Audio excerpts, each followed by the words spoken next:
Bom dia, boa tarde, boa noite. Marcelo Paes Barreto, eu resido em Guarapari, Estado do Espírito Santo. Desde 1968, estudando cautelosamente as obras básicas do Espiritismo e mais de 150 livros seguros. Também na ciência do direito, desde 1968, estudando. Na nossa época, quando nós formávamos na Faculdade de Direito, nós já tínhamos lido, os alunos sérios, né? Cerca de 45 livros, mas a gente comprava o livro, não tinha computador. Então a gente comprava e lia os livros. Os advogados daquela época eram outros. Não é igual hoje, você está vendo aí uma turma que não sabe o que é a ciência do direito. Bom, mas hoje aqui eu quero falar do Evangelho segundo o Espiritismo. O Espiritismo são 5 livros. Livro dos Espíritos, Livro dos Médiuns, o Evangelho segundo o Espiritismo, o Céu e o Inferno e a Gênese. Espiritismo, só os 5 livros. Algum médium é o Espiritismo? De jeito nenhum. Algum homem encarnado ou mulher encarnada é o Espiritismo? De jeito nenhum.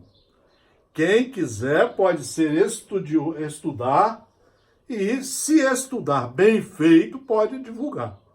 Mas divulgar de acordo com como está aqui. E não com as opiniões pessoais. Nada disso. Como a maioria está fazendo. Nós temos que ter a base em Jesus e a doutrina espírita, que serve para todas as religiões. São 5 livros de profundo estudo filosófico das leis de Deus. E, na verdade, é uma sugestão que a gente dá para que as pessoas andem em paz, construam a sua paz pelos seus próprios esforços. Vamos pegar aqui o capítulo 25º do Evangelho segundo o Espiritismo. São 28 capítulos. É um livro para ser lido 6 vezes numa encarnação. 6 vezes. Quando a gente lê uma vez, apreende 2% dele. Tem que ler 6 vezes para aumentar um pouco essa compreensão.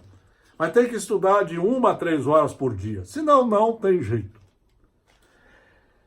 Nesse capítulo, ajuda-te e o céu te ajudará. Sob o ponto de vista terrestre, a máxima buscai e achareis é análoga a esta. Ajuda-te e o céu te ajudará. É o princípio da lei do trabalho e, por conseguinte, da lei do progresso. Porque o progresso é filho do trabalho. E o trabalho coloca em ação as forças da inteligência.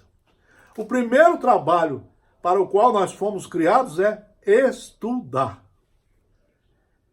Educar.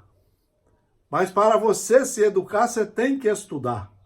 Tem que buscar o conhecimento.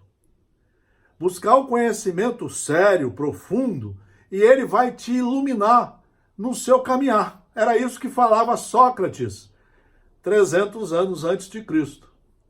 E o Cristo veio e mostrou isso. Conhecereis a verdade e a verdade iluminará o seu caminho.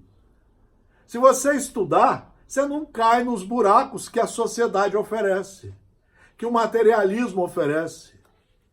Então, vejam o que o livro fala. Isso é um livro de profunda reflexão.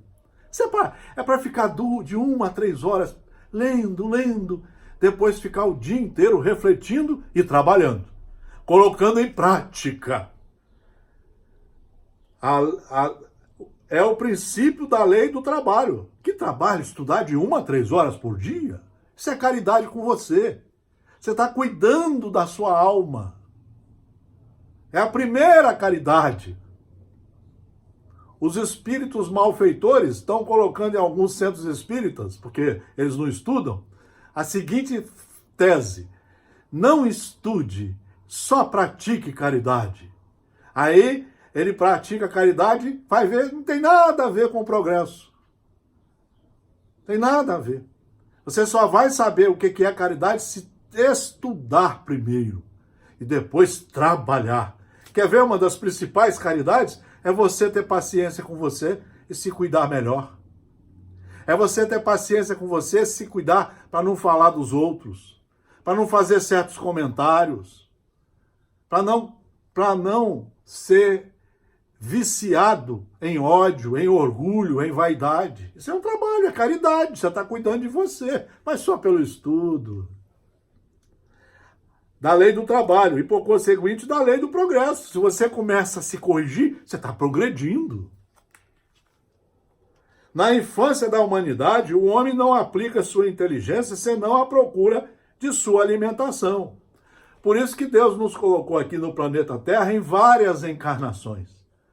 Lá naquele princípio, nós só procurávamos alimentação, nós estávamos começando a trabalhar para progredir. Vejam bem, dos meios de se preservar das intempéries e de se defender dos seus inimigos. Olha que trabalho! Você está desenvolvendo a inteligência. Mas Deus lhe deu a mais do que ao animal o desejo incessante do melhor. Tudo foi Deus que colocou em nós.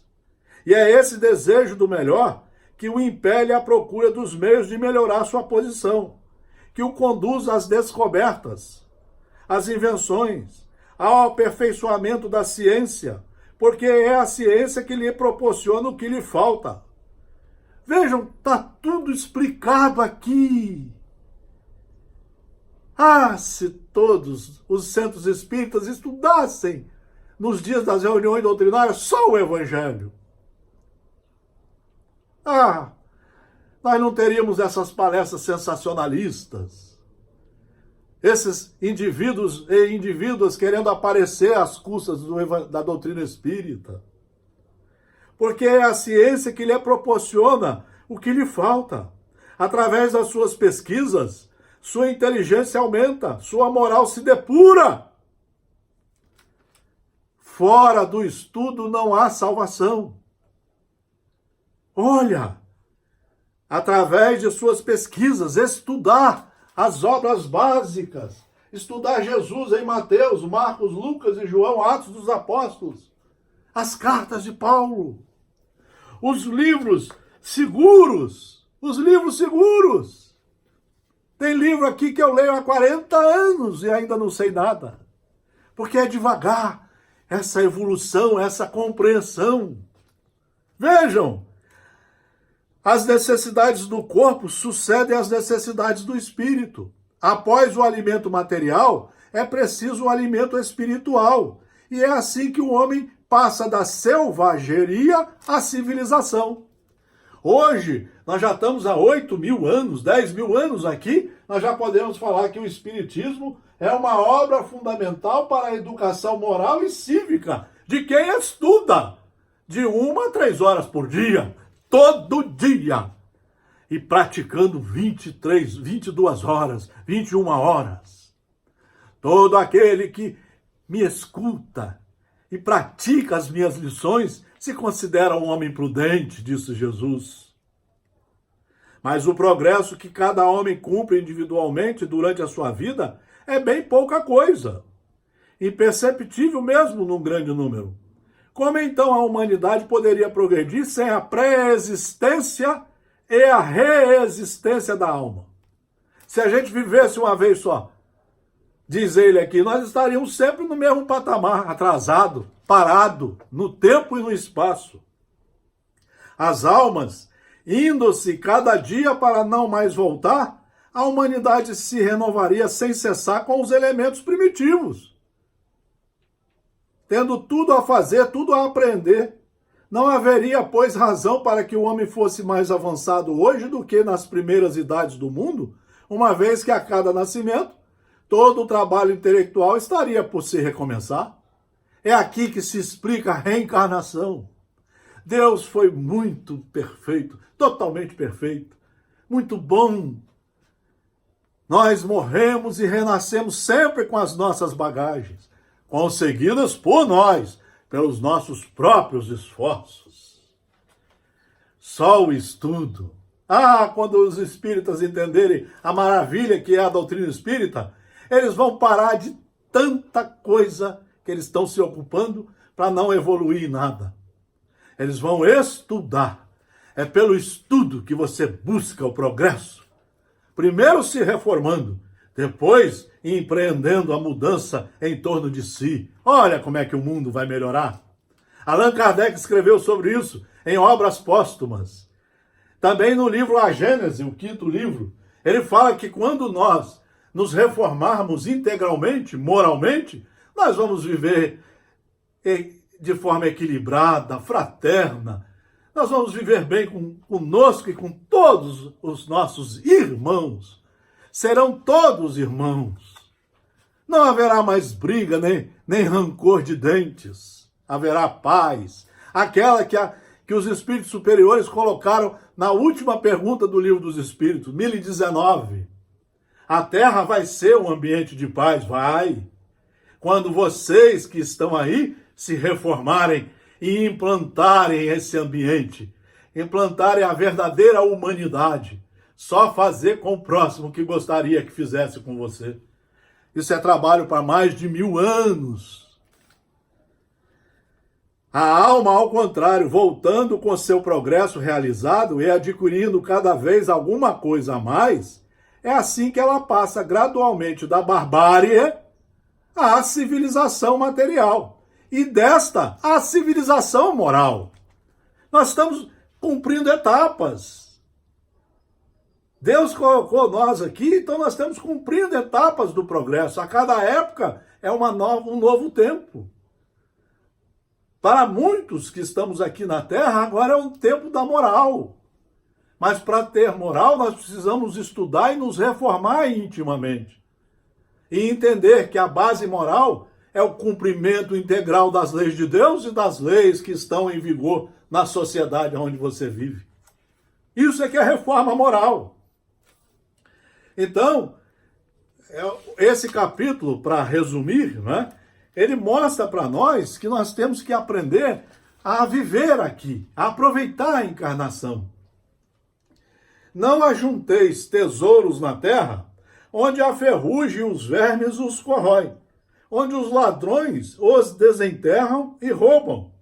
Mas formai tesouros no céu, onde nem a ferrugem, nem os vermes os corroem. Porque onde está o vosso tesouro, aí também está o vosso coração. Olha que mensagem profunda desse capítulo 25º do Evangelho segundo o Espiritismo. Quando nós nos reformamos moralmente, nós começamos a angariar tesouros para a alma. É uma outra visão. Vivendo aqui na Terra, cumprindo as tarefas da encarnação, mas vivendo para os tesouros do Espírito, porque esse é que vão conosco e vão nos elevar aos patamares da perfeição. Por isso que nós precisamos estudar, conhecer as leis, nos educar. Para nós nos educar, nós também, ao nos educar, nós também estaremos educando aqueles que convivem conosco. É essa a caridade que está no Livro dos Espíritos. É essa a caridade que está nos 4 Evangelhos de Jesus. Nós temos que nos reformar para aprender a viver em congraçamento. Aonde estivermos semeando a semente da paz, não a paz que o mundo nos oferece, a paz nos oferecida nas leis de Deus, como muito bem nos disse o Mestre Jesus Cristo. Grande abraço, boas reflexões, com estudo. Pare de seguir negócio de médium, negócio de mediunidade, pare de seguir certas palestras, certos vídeos. Estude e passe a ser um obreiro do Senhor, aquele que estuda e que está sempre estudando de forma rigorosa para atingir a perfeição. Grande abraço, Marcelo Paes Barreto.